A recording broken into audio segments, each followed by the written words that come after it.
Shalom Bapak Ibu Saudara yang dikasihi oleh Tuhan.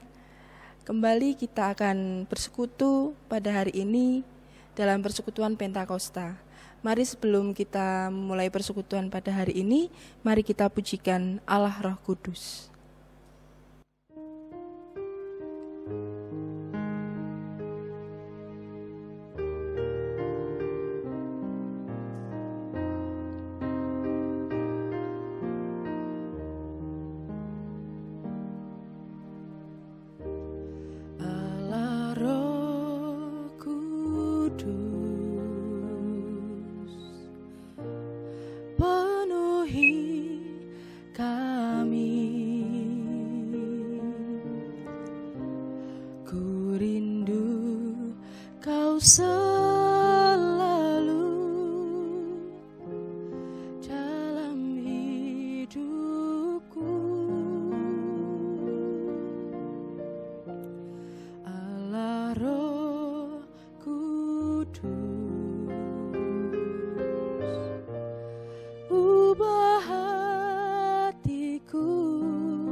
Mari kita berdoa.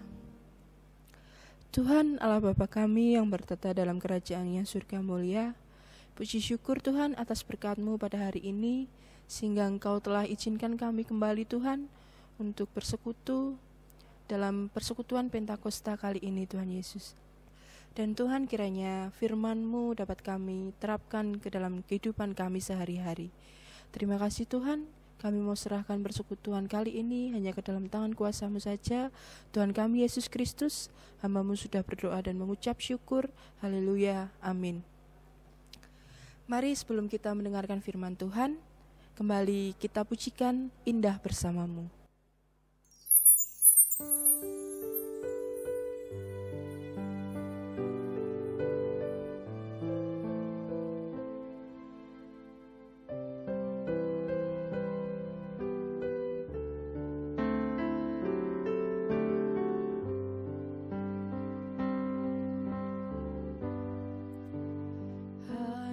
dekat Allahku,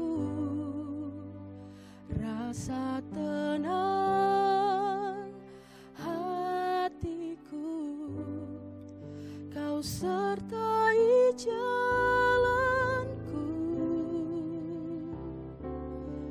sepanjang hidupku.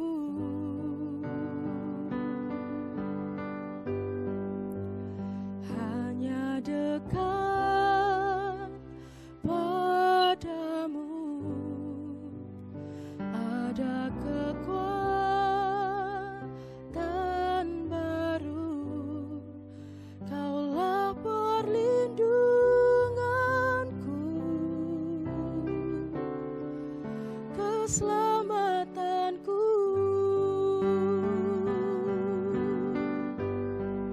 Ku ingin selalu bersekutu denganmu,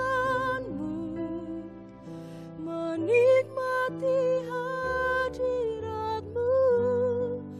Biarkan rohmu tinggal dalam hidupku. Sungguh indah bersamamu selamanya.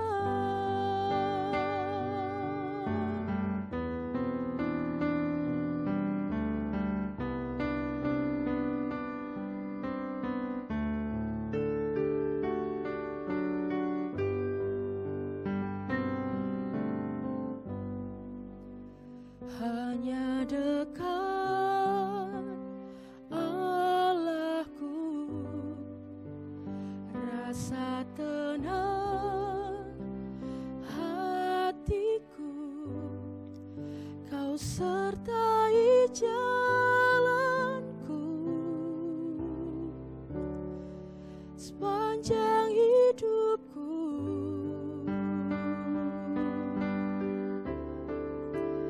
Hanya dekat padamu ada kekuatan baru, Kaulah perlindunganku, keselamatanku.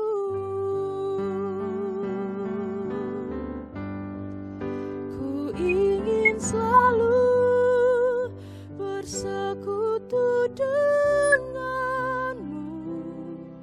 menikmati hadiratmu. Biarkan rohmu tinggal dalam hidupku. Sungguh indah bersamamu selamanya.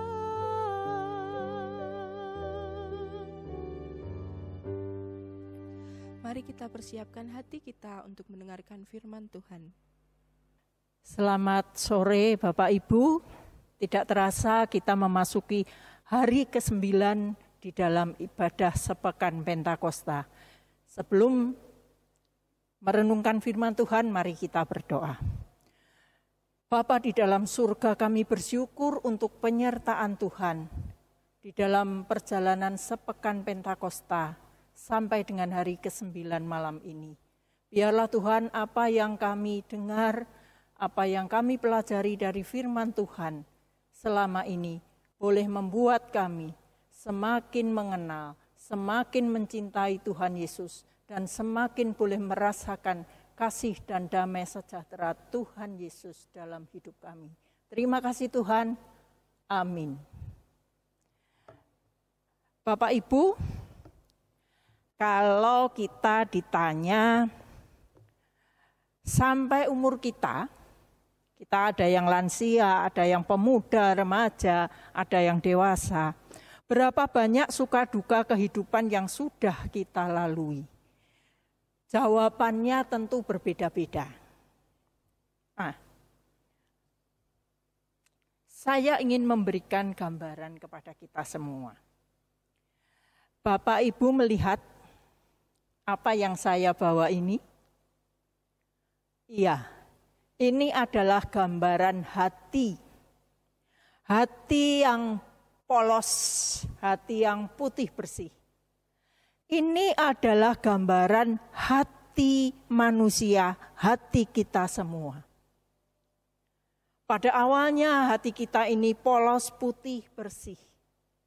Tetapi pengalaman hidup membuat hati ini kemudian tidak menjadi putih lagi.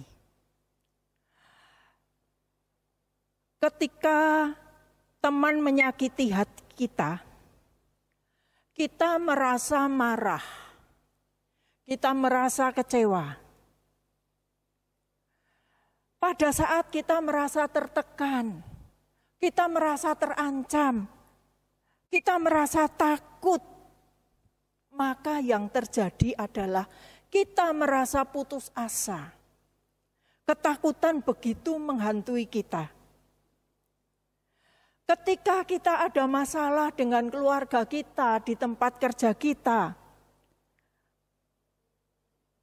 maka hati kita menjadi sedih.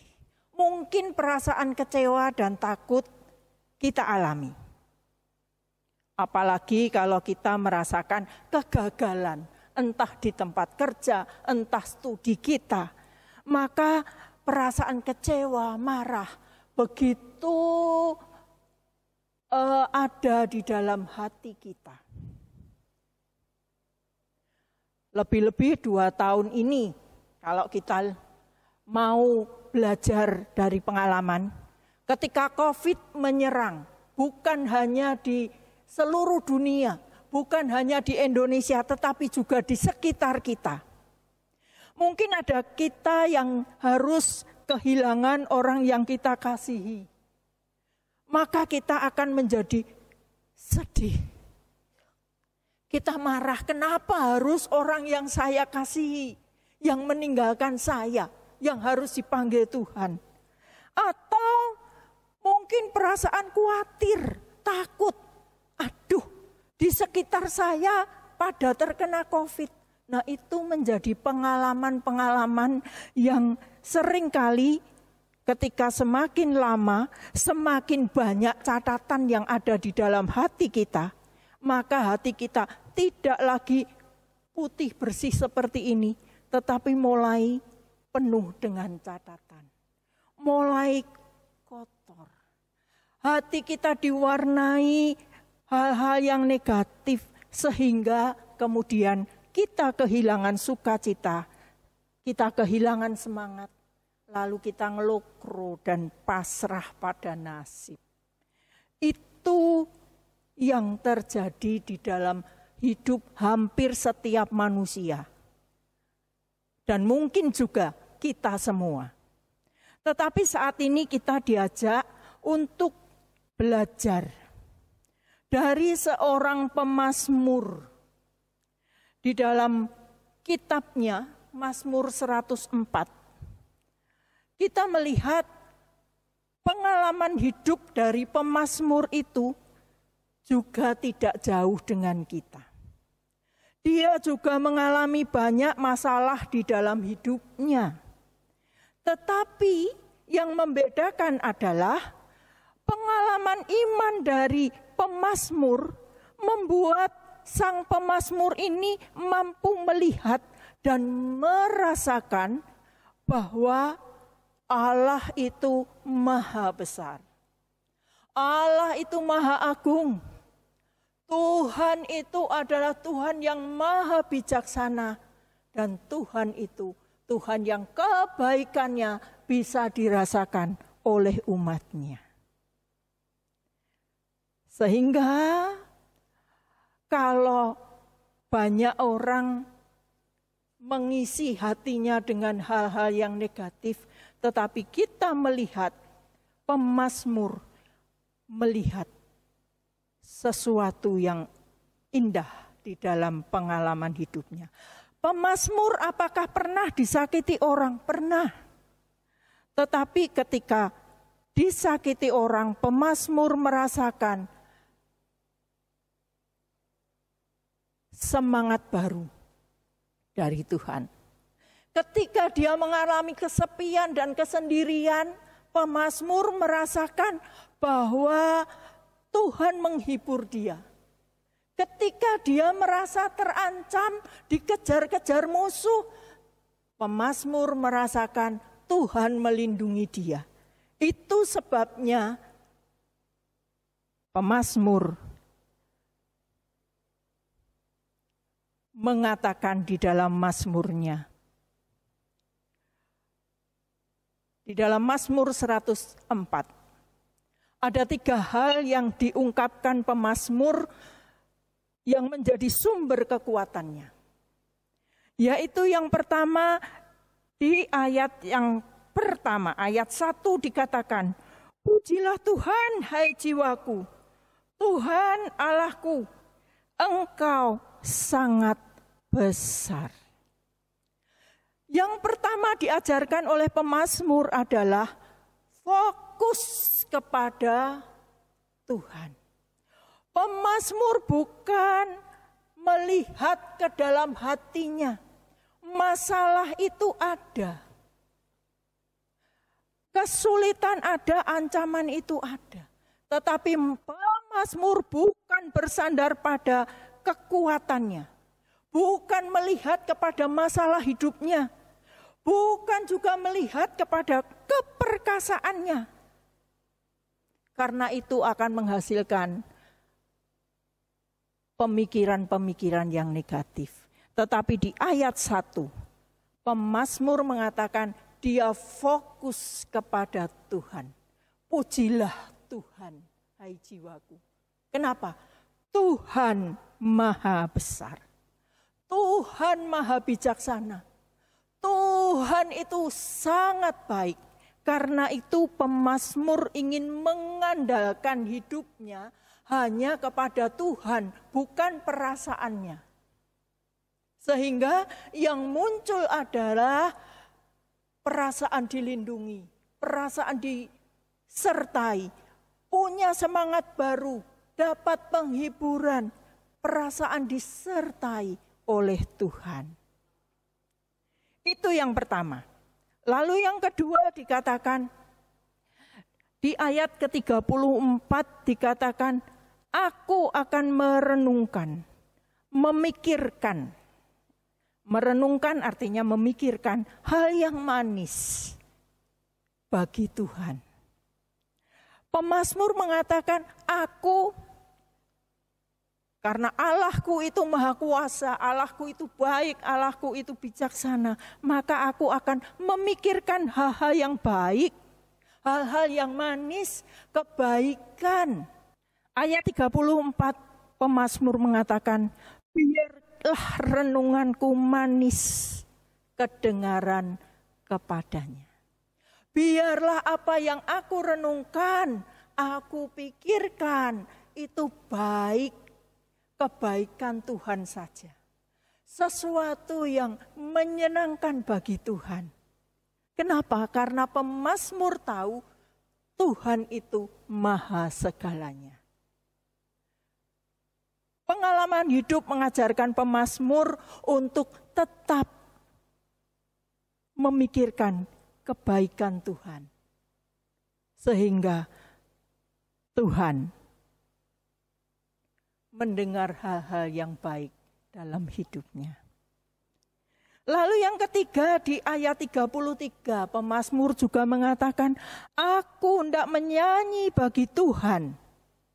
Aku hendak memuliakan Tuhan. Pemazmur mengajarkan kepada kita untuk memuliakan Tuhan. Kenapa? Karena itu yang bisa dilakukan. Dan memuliakan Tuhan itu hanya bisa dilakukan oleh orang-orang yang sudah merasakan kasih Tuhan. Sudah merasakan kebaikan Tuhan. Sudah merasakan penyertaan Tuhan. Pertanyaannya, apakah kita sudah merasakan itu? Ketika kita menjalani hidup kita dari kecil sampai dengan usia kita sekarang. Apakah kita sudah merasakan Tuhan menyertai kita? Tuhan itu baik kepada kita. Tuhan melindungi kita. Tuhan menyertai kita. Kalau kita belum bisa merasakan, jangan pernah berharap bisa seperti pemazmur. Tetapi mari kita belajar supaya kita bisa merasakan kebaikan Tuhan. Caranya bagaimana? Pemazmur tadi mengatakan di hal yang kedua, aku mau merenungkan, memikirkan, setiap hari cari kebaikan Tuhan di dalam kehidupan kita. Maka kita akan bisa seperti pemazmur. Bapak Ibu, belajar dari pemazmur, mari kita mengundang Tuhan hadir dalam kehidupan kita. Mari kita mengambil sikap seperti pemazmur. Kita bukan lagi fokus pada hati kita, perasaan kita, kekuatan kita, kehebatan kita, apalagi orang lain. Tetapi mari kita mengandalkan Tuhan, merenungkan apa yang Tuhan lakukan di dalam hidup kita. Sehingga hati kita dipenuhi hal-hal yang indah, seperti pemazmur. Sukacita bisa dialami. Jiwaku memuliakan Tuhan. Mari aku mau menyanyi bagi Tuhan. Sampai kapan? Di ayat 34 ditegaskan, sampai seumur hidupku. Bapak Ibu, kita tidak tahu masih sisa berapa lama kita hidup. Tetapi marilah kita mengisi hidup kita dengan hal-hal yang positif seperti yang dilakukan pemazmur. Mari kita merenungkan kebaikan Tuhan. Kita merenungkan pertolongan Tuhan. Kita merenungkan kasih Tuhan, damai sejahtera yang Tuhan berikan kepada kita. Sehingga kita mampu memuji Tuhan, kita mampu memuliakan Tuhan, dan kita mampu memfokuskan hidup kita, mengandalkan hidup kita hanya pada kuasa Tuhan, kebaikan Tuhan. Dan dari sana kita bisa memikirkan hal-hal yang manis, merenungkan hal-hal yang manis bagi Tuhan. Meskipun pergumulan, masalah tetap ada di depan kita. Jangan pernah fokus pada masalah Anda, tetapi fokuslah pada pertolongan Tuhan. Fokuslah pada kebaikan Tuhan. Kita akan mampu mengisi hidup kita dengan memuliakan Tuhan. Dengan sukacita, semangat memuliakan Tuhan, menyanyi, memuji Tuhan setiap waktu sampai seumur hidup kita. Amin. Mari kita berdoa. Tuhan di dalam surga, terima kasih Engkau mengajarkan melalui pemazmur untuk kami tidak tenggelam di dalam persoalan hidup kami yang harus kami jalani setiap hari. Kami tahu ketika kami masih hidup di dalam dunia ini, ada banyak hal yang kami jalani. Ada banyak tantangan, ada banyak pergumulan yang harus kami lalui. Tetapi ajarkan kepada kami untuk belajar seperti pemazmur, bukan melihat pada masalah yang ada di depan kami, tetapi hanya melihat kepada pertolongan Tuhan, sehingga kami mampu memuji Tuhan meskipun harus mengalami pergumulan hidup. Kami belajar untuk memuliakan Tuhan meskipun kami harus mengalami sakit penyakit. Dan kami belajar merenungkan hal-hal yang baik sekalipun kami harus mengalami disakiti. Kami harus mengalami kegagalan. Tetapi kami tidak tenggelam karena kami tahu Allah kami luar biasa, Allah kami maha kuasa. Saat ini Tuhan kami ingin berdoa untuk COVID-19 yang masih ada di negara kami, di kota kami. Kami bersyukur Tuhan, 2 tahun sudah berlalu tetapi Engkau menyatakan Engkau tetap memelihara kami, Engkau tetap melindungi kami.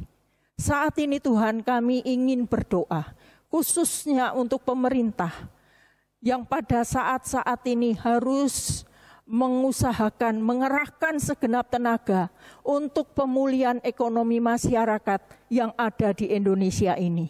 Berikan hikmat dan bijaksana sehingga apa yang mereka putuskan boleh mensejahterakan bagi seluruh rakyat di Indonesia ini. Kami percaya Tuhan, dengan pertolongan-Mu, Indonesia boleh segera bangkit, Indonesia boleh segera keluar dari kesulitan-kesulitan akibat COVID yang melanda di negara kami. Terima kasih Tuhan, kami mengakhiri persekutuan kami malam ini. Kami percaya damai sejahtera dari Tuhan, kasih Tuhan menyertai kehidupan kami. Terima kasih Tuhan. Dalam nama Tuhan Yesus kami berdoa. Amin.